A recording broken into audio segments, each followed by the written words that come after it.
Првото новороденче во Куманово во 2022 година е Машко, родено вчера поплане на гинеколошко-акушерското оделение во општата болница. Тоа е четврто дете во семејството Синани. Бебето и мајката денеска ги посети делегација од општина Куманово и Кумановската болница, кои што традиционално однесоа подароци. Значи, оваа година навистина со нетрпение го очекувавме доаѓањето на свет на првото бебе во општина Куманово. Тоа е родено на 2 јануари во 16 часот и 55 минути. Се работи за машко дете, родено со царски рез. На мајката овој е четврта рожба, инаку трет царски рез.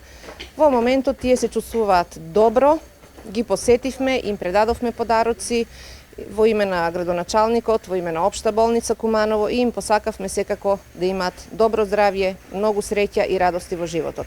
На ниво на цела држава постои една тенденција на опаѓање на број на раѓања, така да и ние сме дел од сето тоа, па ако некогаш сме имали преку 1000 раѓања годишно, сега бројот се намалува. Како што се намалува и бројот на жители? Пациентката е Миранда Синани.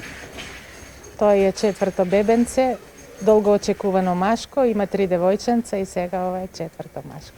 Па јас сум овде повеќе од 30 години, ова е прво бебе што е родено на 2 јануари. 933 е бројот со кој ја заклучивме 2021 година, но како што кажа директорката, трендот е во помал број на породувања на ниво на целата држава. Од 22.000 од пред 2 години, тие се опаднати над 19.000, нешто по 20.000 за 2021. Тоа е тренд во целиот свет, а и кај нас, во нашата држава. Од вчера поплане до денеска до 12 часот родени се вкупно 4 бебиња во Кумановската болница.